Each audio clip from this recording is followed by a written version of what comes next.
Hey, thanks for listening to Car Talk. Now, if you're looking for stuff to listen to that doesn't insult your intelligence, there's a great app for your phone. It's NPR One. It's got hand-curated artisanal suggestions to help you find the best from public radio and beyond, with podcasts and news. NPR One is ready when you are. That's NPR ONE on your app. Click and clack the Tappert Brothers, and we're broadcasting this week from the Division of Higher Education here at Car Talk Plaza. Everyone knows we're interested in higher education. We certainly are. And now that we're into September, here's a story that's certain to be of interest. This is from the Detroit Free Press. Northwood University offers a degree in automotive marketing. This is an actual university, and they actually offer a major in automotive sales. So our crack staff rode away to Northwood University and has obtained an actual copy of the course catalog. And my brother will read you a few excerpts from the required course list. Go for it. We just took these right out of the catalog. Here's one.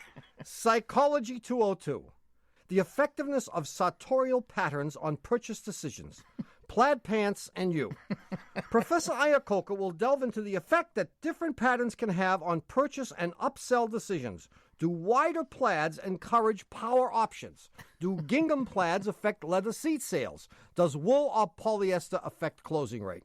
Prerequisite, Sociology 201, white belts, and luxury purchase intentions. Here's another.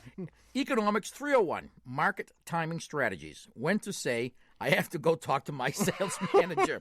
Professor R. Smith. R. Smith? Yeah, R. Who could that be? We don't know. Professor R. Smith will explore the delicate art of timing. When is the appropriate moment during a negotiation to relinquish authority to a fictitious supervisor? How to make sure you are completely out of sight during this ploy so the customer will not see you having a cigarette by yourself and leafing through Newsweek.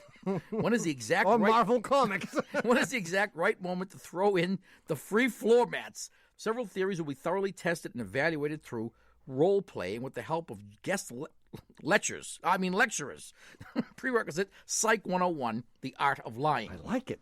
English 107, advanced rhetorical analysis. How to answer questions without the benefit of facts. Like unencumbered by the thought process.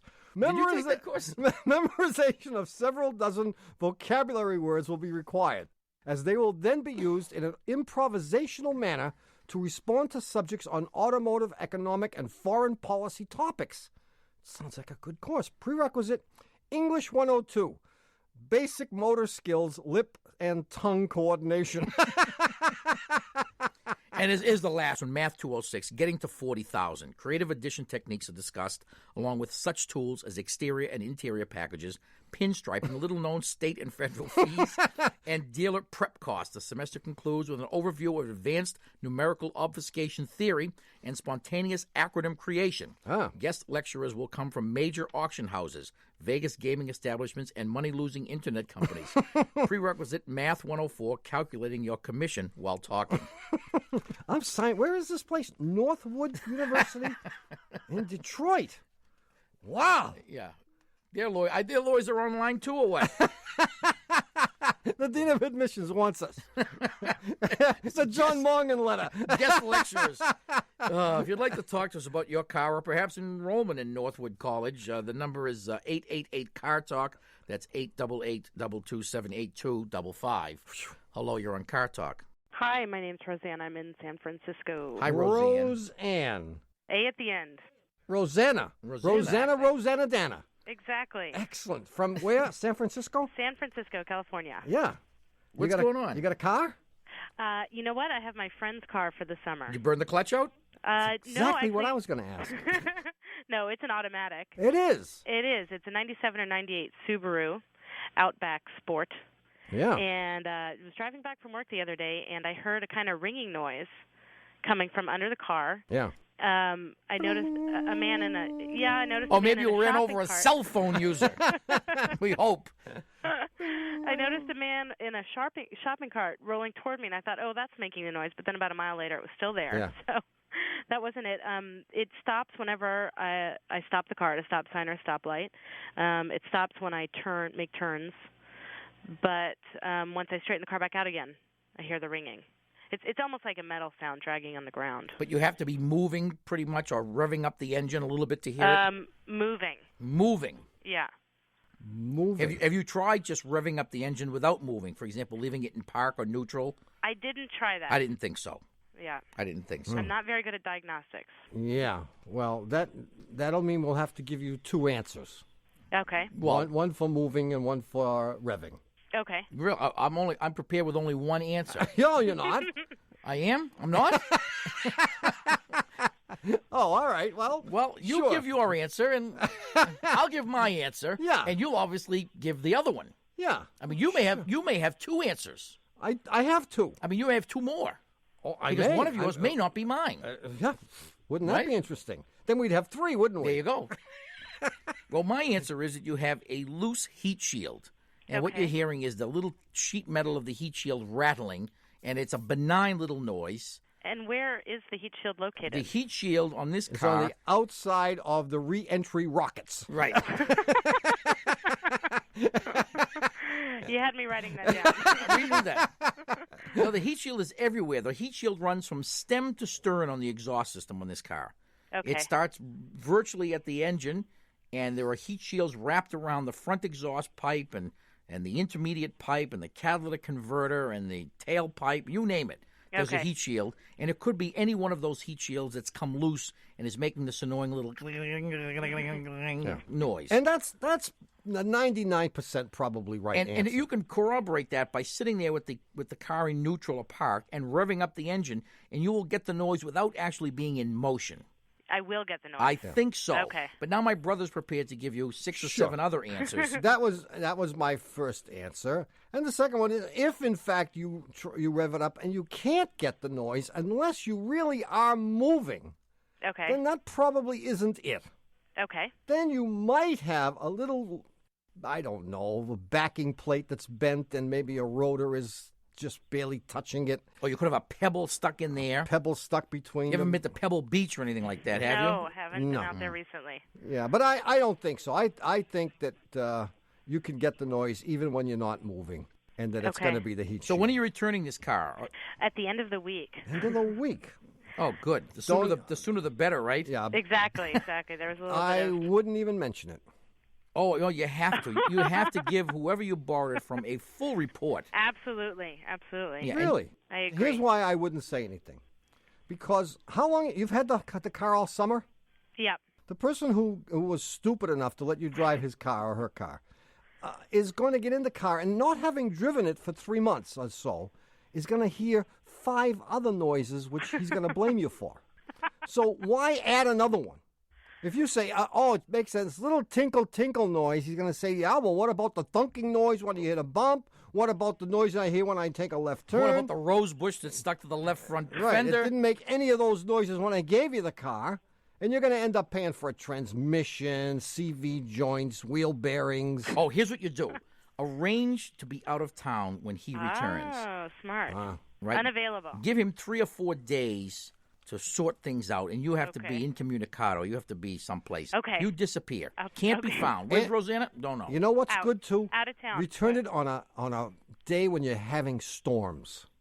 Oh, Rain yeah. and thunder, especially loud thunder. And hope that I he was crashes thinking it of on the way. I was thinking of leaving the radio volume up really loud. We try that at the shop all that the time. doesn't work. Yeah, but get the heat shield looked at if you want to get rid of this. If this is the only thing, Yeah, take it that's to the a only gas station, and if they can duplicate the noise, they can probably tighten it up or put a little weld on it. Okay. Yeah, chewing gum works. Yeah, that Okay. too. For a I was day. going to say duct tape, that kind of thing. Yeah. All right. Yeah. See you, Rosanna. Okay, Thanks for your call. Bye-bye. Bye-bye. See, if they had high temperature chewing gum, that would work. We have that. 1-888 Talk. That's 888-227-8255. Hello, you're on Car Talk. Hi, my name's Art from Tinley Park. Hey, Art. From where? Tinley? Tinley Park, Illinois. It's a south suburb of Chicago. Oh, And I've got a problem with my 1990 Montero. yeah. It's got a steering box up front. Yes. And it's a little loose. I tightened the adjuster up, and the steering got a lot better. What when you say it's power assist. The steering is loose, not the steering box. Well, the steering box, like the play in the wheel, is extra. All the ball joints are tight. It's got new shocks. The tires are good. Well, you have to be careful when you assess this play. When you turn the wheel, if you hold the wheel put your hand at 12 o'clock, Right.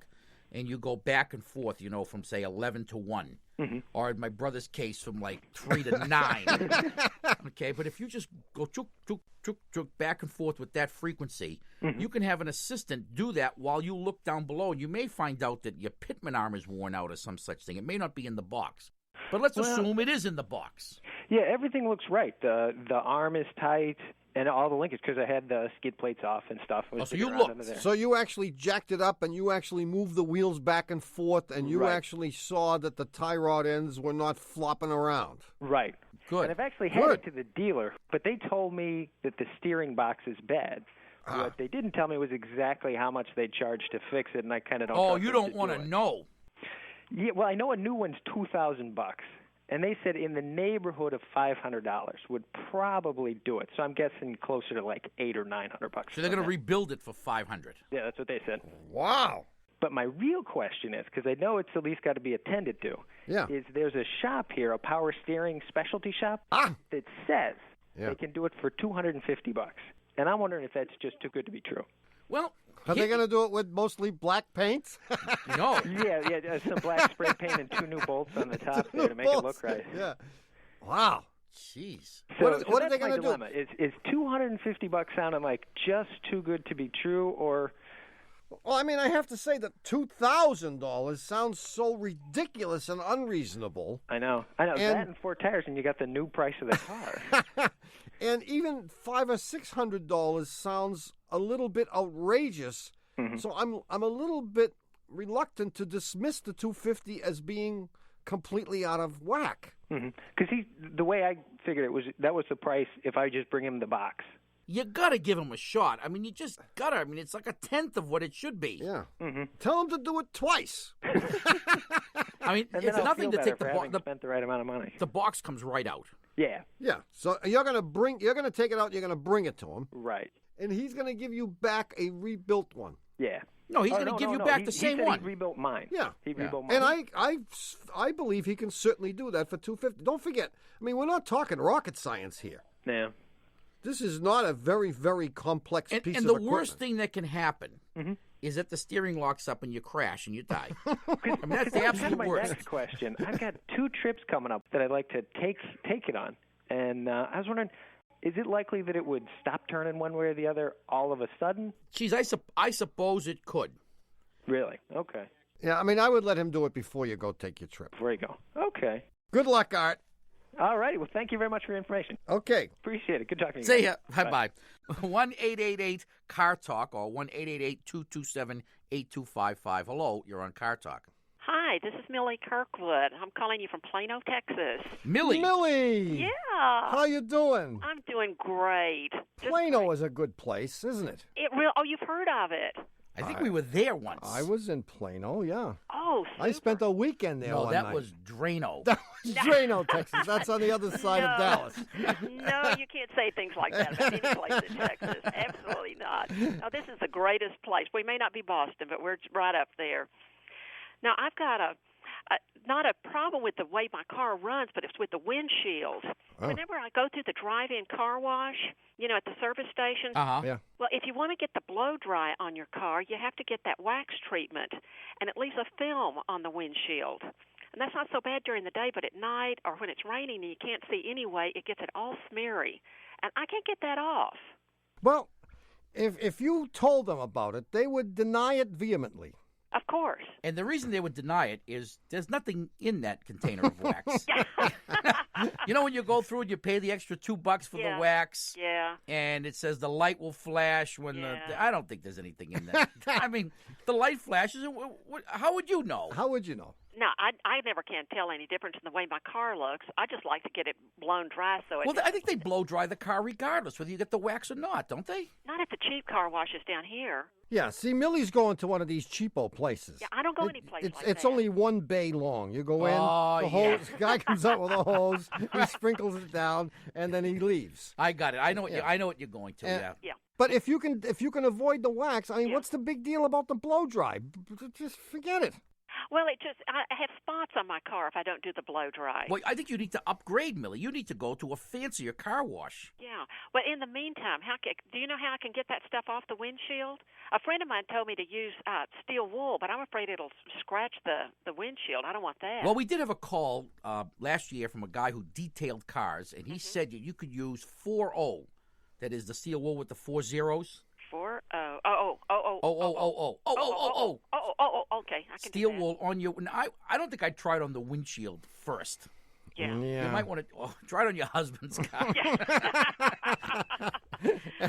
I'll try it on one of those cars that parks over the lines in the parking deck. That's even better. One of those people that takes up 2 spaces. But there are a lot of pretty good window cleaners for cars that really are designed to get off a lot of the stuff that gets on like pitch and whatever and tar from trees. And it should take off that wax as well. You know, the thing that I have found cleans windshields better than anything is go down to the place that makes contact lenses and buy some lens cleaner. Oh, okay. And it comes in a little bottle. It costs about $700 for a 6-ounce bottle. But it is phenomenal for cleaning windshields. No kidding. So use that, and your problems will be over, and that's the end of that. And I'll live happily ever after. And you certainly will. Indeed. Hey, great. I love your show. You guys are just too much. See you, Millie. Great. Thank you. Thanks for your call. Okay, bye. We have now arrived, I think, at the halfway point of the first 2/3 of the show. What are you talking? The halfway point of the first? Come on. Just say we're a third of the way through the show. Can't you say that? No, I'm going convoluted, baby. I think it makes me sound more sophisticated and erudite and all that, you know? Well, I would start with a clean T-shirt if I wanted to be more sophisticated and erudite. Poor Canada, whenever they hear us say it. This is NPR. We'd like to thank our sponsor, Tire Rack. Now, if you're like me and you own a car, you've probably done something dumb to it. Like the time I ran out of oil and used a quart of Filippo Berio extra virgin olive oil as a substitute. Well, Tire Rack makes it easy to be smart when it comes to your tires. At TireRack.com, you can look up the correct tires for your car and pick the best ones based on ratings and reviews. Plus, your new tires can be delivered in as little as 1 business day to a recommended local installer. So even if you forget to release the parking brake or send your brother's 65 AMC Ambassador to the crusher, you can still redeem yourself by getting the right tires. TireRack.com. Find, deliver, install smarter. Hi, we're back. You're listening to Car Talk with us, Click and Clack, the Tappert Brothers, and we're here to talk about cars, car repair, and lists, like Franz and his brother Fred. Yeah. I mean, all these lists come around the internet, and some of them are really very good. Here's one, real excuses received by school teachers. Whole list of things. I picked out my favorites. Please excuse Roland from PE for a few days. Yesterday he fell out of a tree and misplaced his hip. Please excuse Ray Friday from school. He has very loose vowels. Now this is the most creative. Please excuse Jennifer for missing school yesterday. We forgot to get the Sunday paper off the porch, and when we found it Monday, we thought it was Sunday. That's that list. This is the one that this is fun things to do in an elevator. And there's a whole list of them, including stare grinning at another passenger for a while and then say, I've got new socks on. Crack open your briefcase or purse and while peering inside say, you got enough air in there? And my personal favorite, grimace painfully while smacking your forehead and muttering, shut up, damn it, all of you just shut up. Elevators are great. You have a captive audience. You sure do. Right. It's well, like I'm happy. In front of prisoners. I'm happy to all the people on the internet who have nothing to do and can put together lists like this. Do you realize this is going to be the undoing of our civilization, the internet? Yeah. Oh, because it has diminished productivity to the point where we're Well, that's okay. As you know, we've always been proponents of decreased productivity. Oh, I have certainly. And we've done our bit with our website because you can kill hours. Oh. I mean, there is nothing more useless. We say proudly. Proudly. Yeah. And in fact, we will, of course, post these on the site so that if you didn't hear them or you want to hear the ones that I didn't like, you too can waste share time. them. Yeah. And you can post them on your website when you get them. Sure. In the meantime, if you want to give us a call, our number is 1-888-CAR-TALK. That's 1-888-227-8255. Hello, you're on Car Talk. Hi, this is Hani from Alexandria, Virginia. Who? Hani. Hani? Yes. Oh, my brother's been there a few times, but his wife usually... It's a problem name. I've had it for a lot of years. I've always had problems with it. How do you spell that? Spelled Hanni. It's a good German name. Oh, H-A. This could get you in a lot of trouble. Hi, I'm Hani. Yes. If you lived in Boston, it would get you in more trouble because we don't use R's. Oh, yeah, they'd be all over. Never mind. R's have been banned from the language here in our fifth R's city. are really unnecessary, except as first letters. Well, in this case, we know that it could keep her out of trouble. Yes. Or maybe have... I don't know. Who says it's trouble? Never mind. You be the life of the party anyway. Good. So what's up, honey? Well, I've got this 85 Toyota Camry with 150,000 miles on it. Yeah. In the last few months, it's been the weirdest thing. When I go to work in the morning, I drive about 4 or 5 miles. I cross the disintegrating Wilson Bridge, and then I head up a series of hills. And right then, the car starts to lose its power. And I'm going around 70 miles an hour because you have to keep up with all the traffic, rush hour traffic on the Beltway. So I'm going 70 miles an hour, and it drops down to 65, 60, 55, 50, come down like 40 miles an hour. Automatic transmission? No, standard. And so I'm chugging up these hills. And when Four-door? Yes. Is it white? No. All right. What color is it? It's a burgundy red. Okay. Burgundy red. I probably held you up in traffic somewhere, haven't I? Not a Cabernet Sauvignon red? It's a Merlot red. How about a Montepulciano red? Is it from Chagny, France?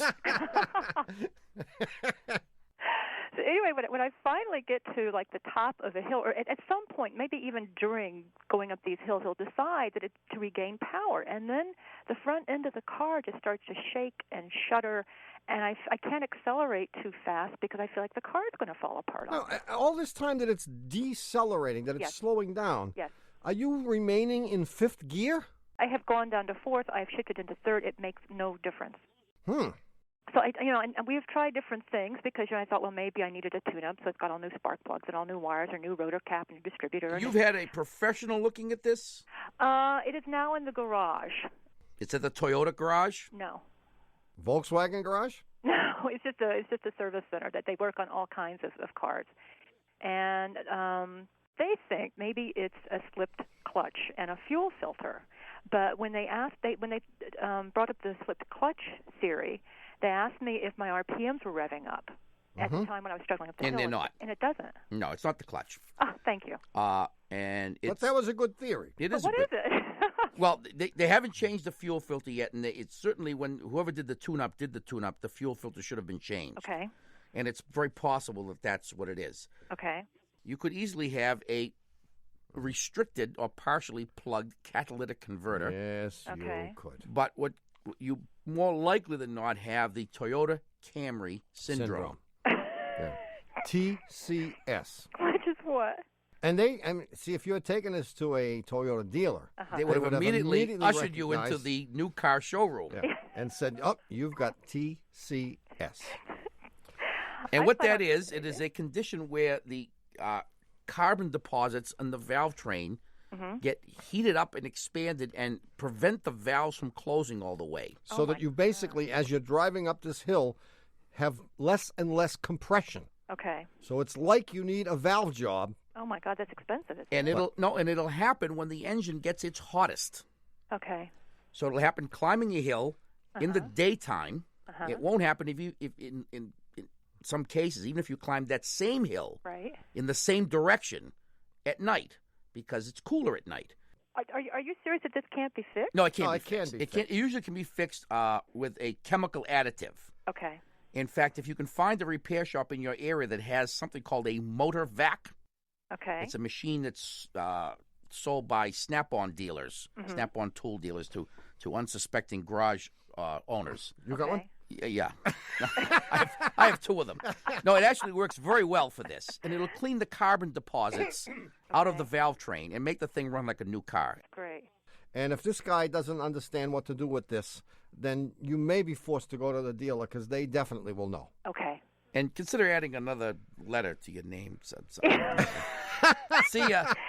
Thank you much. Hani. Bye-bye. Bye. Hello. Well, it did. It's everyone's dream. Hello, I'm Hani. Well, she didn't even say Hani. She said, I died and gone there. She said, hello, I'm Hani. If you play the tape back, she said, hello. She did say that. Hello, I'm Hani. She did say that. And we said, whoa. Of course, when she announced herself, two of us immediately said, well, hi there. Hi there. Come here often. 1-888-CAR-TALK or 1-888-227-8255. Hello, you're on Car Talk. Hello, my name is Klaus. I'm calling from Raleigh, North Carolina. Klaus. Yeah, I drive a Volkswagen Fox 89.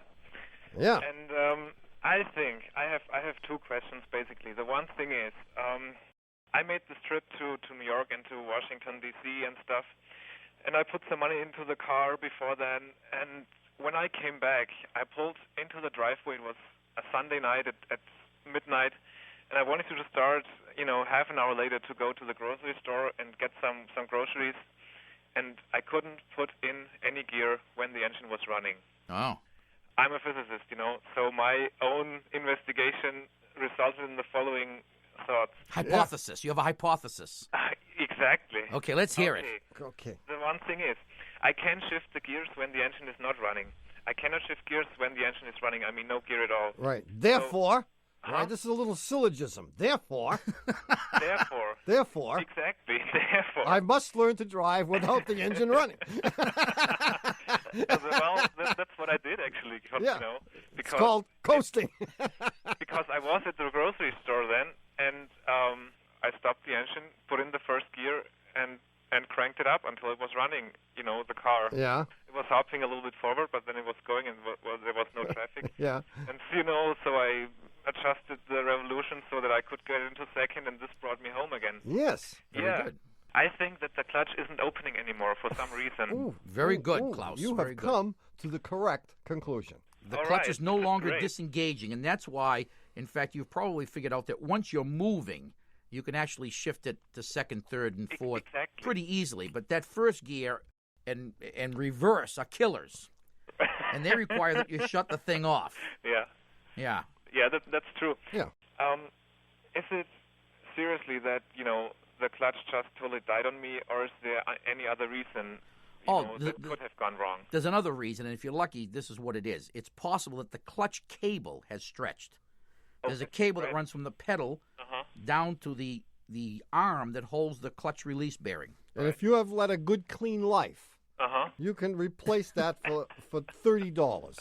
Oh, wow. So you actually, the part probably, if you go to a Volkswagen dealer, it probably costs $20 or something, $20, $30. Well, I'm assuming he's going to do it himself. You are going to do it yourself. It's actually pretty easy to do. Oh, okay. And it requires that you get under the dashboard and disconnect the cable from the pedal. And there's a very simple hook there that hooks it onto the pedal. It's even a physicist can do this.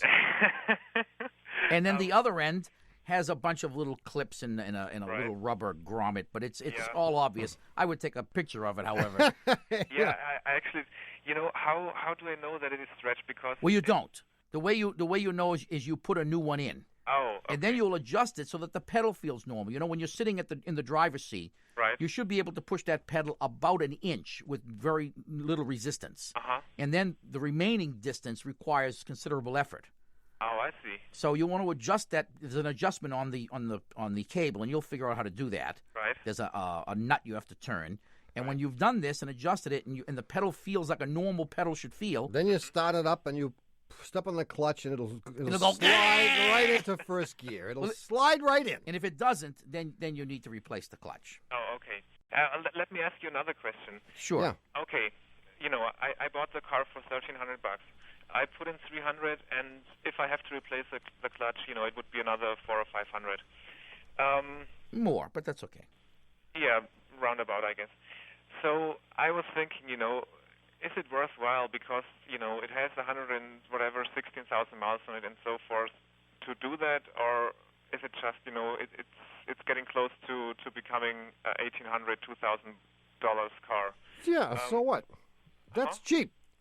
That's cheap. So? Oh, what's the alternative? The alternative is that you take it to the junkyard, they give you $25 for it.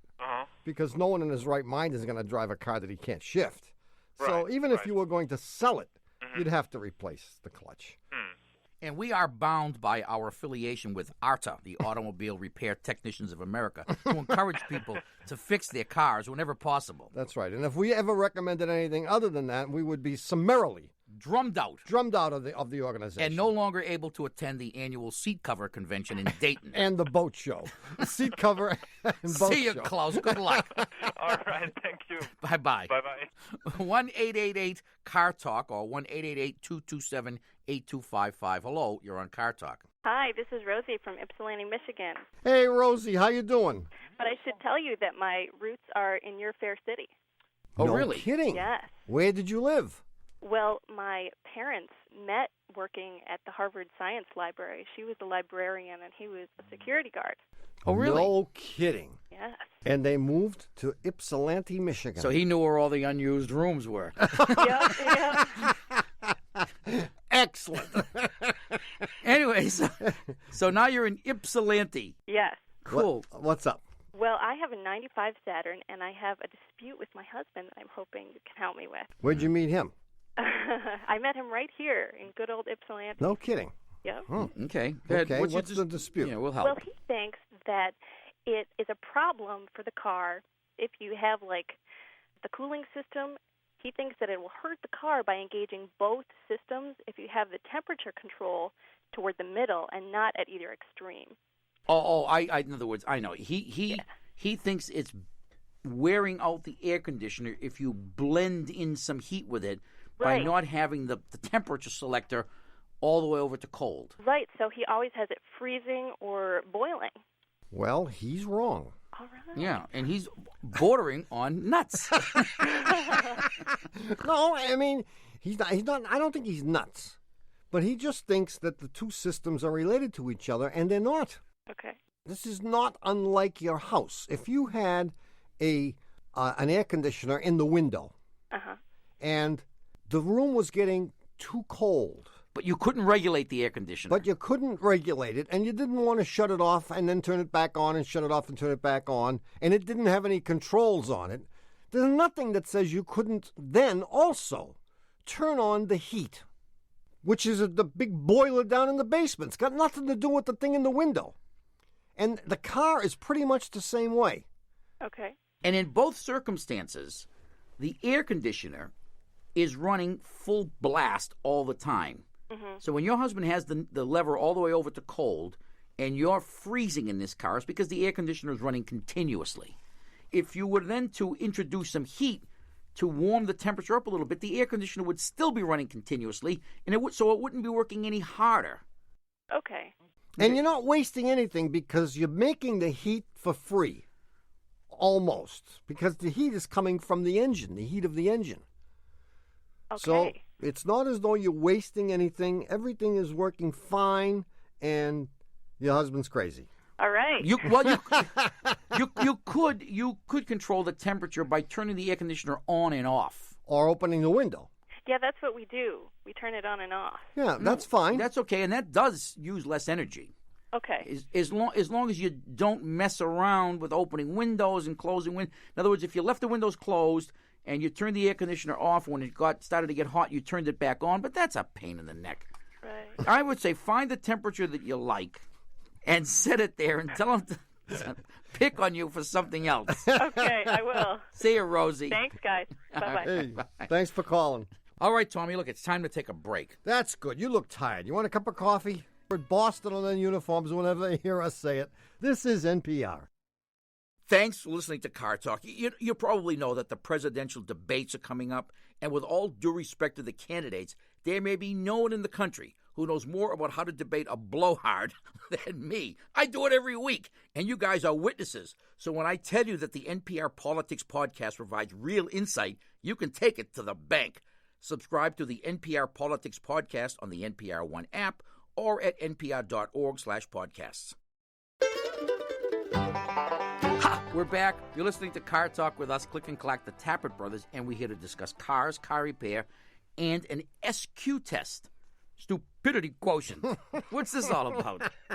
I'm going to give you a little quiz. All right, I'm ready. And the quiz is very accurately timed. So you got to just answer. Whatever comes out. It's like stream of consciousness kind of thing? Exactly. You got like a second to give me an answer. I'm ready. Okay, what do you put in the toaster? Peanut butter. Okay, do this. Say silk 5 times. Silk. Spell it. S-I-L-K. What do cows drink? Milk. Right. Okay, if a red house is made with red bricks, a blue house is made with blue bricks, a pink house is made with pink bricks, and a black house is made with black bricks, what's a green house made with? Flowers. It's close. Glass. Okay, glass. Glass, you got one right. Okay, here we are. Last question. Without using the calculator now, okay? Listen carefully. You're driving a bus from London to Milford Haven in Wales. You with me? In London, 17 people get on the bus. In Reading, 6 people get off the bus and 9 people get on. In Swindon, 2 people get off and 4 get on. In Cardiff, 11 people get off, 16 people get on. You arrive at Milford Haven. What's the name of the bus driver? Me. Hey, you got 2 questions right. 2 out of 5. That's 40%. It's better than I usually do. Hey, by the way, whenever the puzzler is away, as it is for at least another week. What do you mean, at least? Didn't you get the memo? All right, for another week, at least. You can find one of our favorite puzzles from the past at cartalk.com. And on next week's show, brain cells permitting, we'll launch the new puzzler season. If you have a question about your car, of course, our number is 888-CAR-TALK. That's 888-227-8255. Hello, you're on Car Talk. Hi, guys. Hi, Yes. who's this? This is Sherry. Sherry. Sherry, as in S-H-A-R-I? Oh, no. No, Oh, as in the sweet wine. As in sweet, yes, sweet and dry, as in humor. Yes, we got it. No kidding. S-H-E-E-R-I. S-H-E-R-R-Y. Yeah, we got it. Yeah, that's good. Where you from, Sherry? From Kalamazoo, Michigan. I got a gal in And? Kalamazoo. Yeah, so? Why did you call So how us? come you got nothing better to do than call us, Sherry? Oh, gosh. Well, here's my concern. Yeah. I have an 87 Mercury Topaz, red. Now, we're somewhat concerned here because it seems to be experiencing intermittent hot flashes. Well, it's at the right age. This is what happens. It has a temperature gauge that goes from C to H, and then it spells out normal in between. Right. Yeah. Okay, so you can see where it is at any time. Yeah. Recently, we took a weekend road trip of about 300 miles, and the gauge stayed on M during most of the trip. I got it. I'm drawing a picture. I have it. Okay. Yeah. Then arriving into the city of our destination, it climbed to A, then to L, and then it redlined into H as we reached our destination. Okay. Okay, now these last few moments here, how many moments were they from M to H? From M to H, How much rose time? very steadily. 20 minutes? No. Just within a couple of minutes. You can Couple watch of minutes. You were stopped or nearly stopped when this happened. Yes. Good, We had been good. cruising along, and then we were nearly stopped. Yeah, okay. Then we let it sit overnight, and we checked the new belts. We had just put new belts on. We checked those, and they seemed to be tight. Good. And then the next day, in preparation for the return trip, we took it for a 20-mile drive, and we tried to force it to overheat. And we turned the heater on, we turned the heater off. We drove it in third instead of fourth. You should have left the emergency brake on. That would have forced it to overheat. Well, no, we didn't do that. Okay. But then again, when we stopped at a light, it redlined again. Right. Right? We let it idle for a little while. It went back down to M. It did. It did. Idling, just sitting there. In other words, you remained at the light. Yeah. Well, we pulled into a parking lot and sort of watched it for a while. You made watched believe, They made believe it was a light, a full light. Right. Okay, so it went way up, and then as you continued to just sit there with the engine running, it came down to M again. Yes. I wish you hadn't said that. Well, no, I have a theory I have theories for everything. There are no curves that you can throw. Is this like the roof snow? For which I can't devise a theory. Okay, now it goes on. The ride home was uneventful. It stayed on R and M most of the way because home. you were driving at high speed. Exactly. Right. Yeah. And then on the way to work Monday morning, the temperature gauge and the gasoline gauge surged at the same time, going, from the M. Ooh. Yet a third theory is coming. Oh, and then back down. Now, that was the only time we ever noticed that. Wait a minute. Now, give us this last one again. This throws a hooker into the whole theory 1 and theory 2 are now down the tubes based on this. Right. We were avidly watching the gauge on the way to work. You're watching the gauges and you're on the way to work. On the way to work. You and your husband, you work at the same place? No, I take him to work in the morning. You take him to work? Like your wife does to make sure you go. Yes, me and my dog and I. Well, I get lost a lot of times. She's noticed. Okay, so you're both going to work. You're taking him to work. You're driving. He's driving. And he's driving, and you're watching the gauges. Yes. So they both pegged out. Right. Now, we be specific here. We watched the temperature gauge and the gasoline gauge surge up together up to H and then back down to M, steadily. And the gas gauge went up to full and back down to half. It went from approximately a quarter to half. No kidding. Oh, wait, and it didn't go all the way to full. No. You know what the saddest thing about this whole story is? That we don't know the answer. No, that she's already told us what color the car is. Oh. They already know the color. And I can't say what color is this car. Gee, this is good. Nor can we ask her, was the tank more than half full? We know that, too. She told us that, too. Gee, Sherry, you've taken all the fun out of this. You have. Okay, and then it goes on just a little bit more. There's more to the story. Oh, good. I hope the next piece will pull it all together for us. Okay, it was okay for a couple of days, and then I noticed it again after driving for a little while. I stopped at a red light, and it went up to H, and then went back down to M. But then, how about the gas gauge? The gas gauge didn't do anything. Didn't do anything that time. Mm-mm. So at the end of this long story, we were wondering if this is something serious or just a sort of an automenopausal kind of. How the hell would we know? I'm of the belief that the car is in fact not overheating. Well, that's what I say, too. Maybe. Well, but that could change. It's absolutely not overheating, but that could change. Now, it's been at least a week and nothing at all has happened. Yeah, see, I mean, the fact that the gas gauge and the temperature gauge went up together indicates that there's really nothing wrong with the cooling system at all, but the problem is in the gauges themselves. Right, and as a matter of fact, did you ever venture to open the hood when the needle was all the way up? You nuts. To H? Did. Was the electric fan running? The fan was running, yes. Yeah, well, that's good. Okay. Now, my guess is that's working properly, and what you probably need is a new temperature gauge.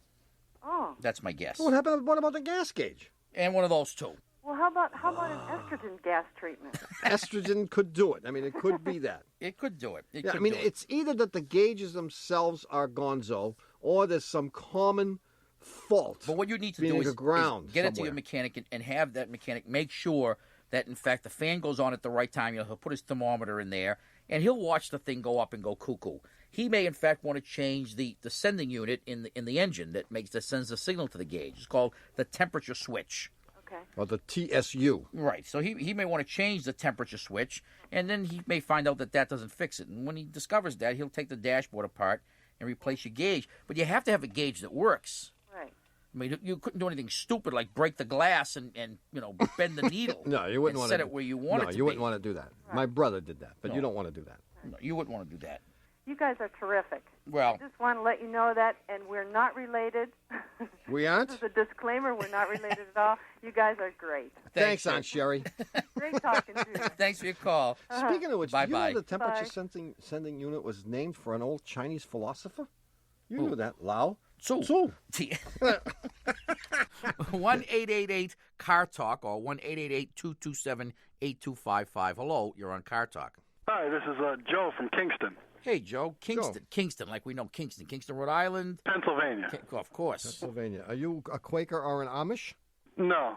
I don't see them driving cars too much. You don't listen to the radio either. I just realized now over the years, we have managed to alienate just about every possible listening group in the entire country and some overseas. Oh, most overseas. But if we started talking bad about the Amish... How would they know?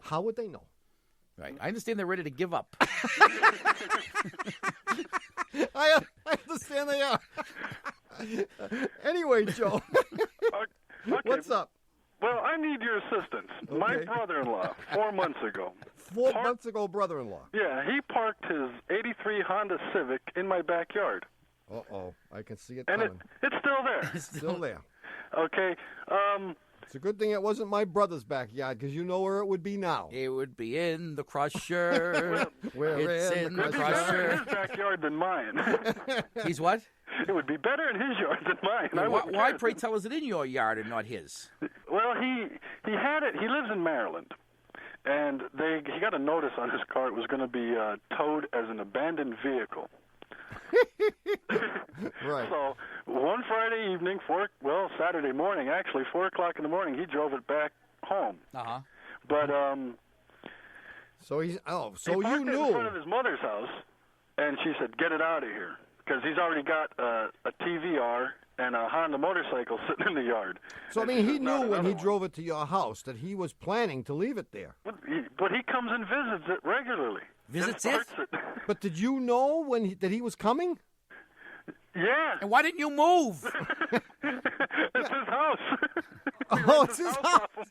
Oh, I see. He owns the house that you live in. Yeah, but I have this car sitting in the backyard. Oh. Tough. And I figured, well, I listen to you guys. You guys come up with so many creative ideas. Yeah. Yeah. Well, I'm glad you called, Joe. Do you pay him rent to live in this house? Yes. A fair market rent or below market? Fair. So you don't have to live in this house. You could live in any comparable house for the same amount of money. Well, yeah, but then if you're suggesting moving, then I'd have to move stuff, and I don't want to move stuff. Well, you wouldn't have to move the car. Well, it'd be easier to move the car. Well, first of all, this isn't your problem. Well, wait a minute. It might be his problem. No, it isn't. It depends on whether or not this brother-in-law is his brother's wife or his wife's brother. Yeah, who is he? My wife's brother. It's her problem.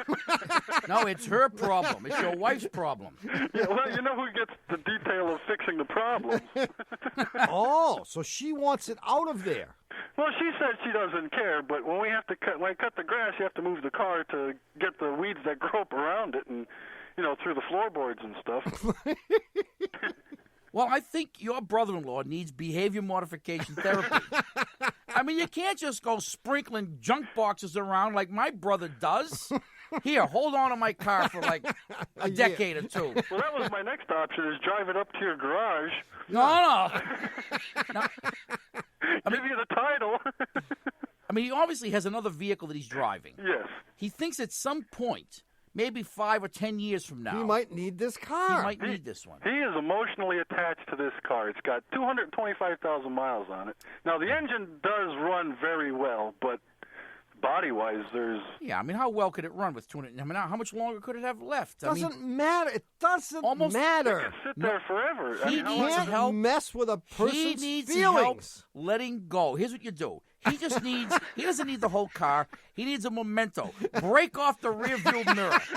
And mail it to him. And if and you're going to help with the separation process. I think every week you should break off a piece of the car mail it to him. Say, please kiss this goodbye. And eventually the whole car will be where? Back at his house. So just give him a part and get rid of the car. A part a week. Yeah, but I think he needs help. He has separation anxiety. Yeah, and he doesn't know how to let go. This is definitely one of those things that well, he has LJS, I think, latent Junkman syndrome, because I think people that do this want really to be junkmen. It might be. I think so. My brother would be a junkman if my brother hadn't been exposed to the education and breeding that he had. Today he would be a junkman. Yeah, I'm not that there's anything wrong with it, and I mean it in the best possible way. Well, I mean, I don't think that's true, because there are various kinds of people who collect stuff. And most of them are junkmen. No, but I don't collect stuff. It's stuff that has become a part of my life, and the separation is the problem. It just so Junkmen happens... go out and find other people's memories. No, that's the next. That's phase 2. Phase 1 is not being able to get rid of stuff. Phase 2 is going out and actually seeking out other people's what? Junk. Everything you have is what? Junk. Well, if I sprinkled it with rock, salt, and lime, would it rust into the ground any quicker? You could do that. You could do that. Don't mess with it, Joe. No, I'll tell you, there are consequences far beyond our ability to comprehend them. That's right. Because this could affect international relations. Yeah. Yeah, I mean, you could have a latent Ted Kaczynski on your hands. Yeah, you don't know what. I mean, it could affect the whole relationship people angry. with your mother-in-law and your brother-in-law and eventually your wife, and your own kids could grow up to hate you. So I would just wait till the car rusts away if that's what it has to be done. But put your foot down. No more than 3 cars.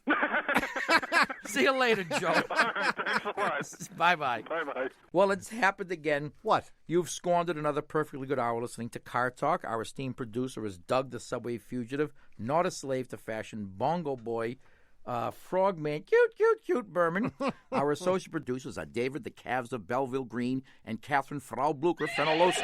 Our web lackey is Doug the Old Gray Mare, assisted by Connie Bridgeford. Our engineer is John Cartman Perotti. Our theme music is by David Dog Grisman. And our technical, spiritual, and menu advisor, just back from the Yellowstone, Raisin Scone, Sugar Cone, Provolone, Cote and Mascarpone, Titan and Tone, is John Bugsy Waller. Ooh, yes. And you should see him.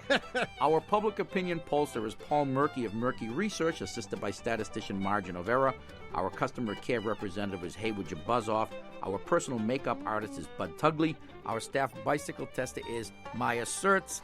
Our studio repair technician is Sloan Cranky. Our loss prevention associate is Natasha the Merchandise. Our ethics director is Maura Lee Flexible. Our staff urologist is Pete Chadil. Our repo agent is Carmine Now. Our practical joke evaluator is Odessa Goodwin. Our employee morale boosters are Phil LaCrap and his brother Luke LaCrap. Our Russian chauffeur is Peekoff and Dropoff. Guest accommodations are provided by the Horseshoe Road Inn, and the head of our Working Mother Support Group is Erasmus B. Dragon. Our chief counsel from the law firm of Dewey, Cheatham & Howe is Hugh Lewis Dewey, known to the freshmen trying to grow facial hair in Harvard Square as Huey Louie Dewey. Thanks so much for listening. We're Click and Clack, the Tappet Brothers, and remember, don't drive like my brother. And by the way, don't drive like my brother. We'll be back next week. Bye-bye. You can get a podcast of this show, which is number 1637, subscribe to our weekly podcast, and check out our mildly offensive clothing and best of collections all over at cartalk.com. Also this week at cartalk.com, complete details on how to get rid of your old car without having to sell it. Does this involve throwing the keys on the front seat, leaving it unlocked, and calling Cousin Nunzio's tip line? Well, actually, no. It's the Car Talk Vehicle Donation Program, where you can donate your car and benefit your favorite local public radio station. Details available all week at cartalk.com.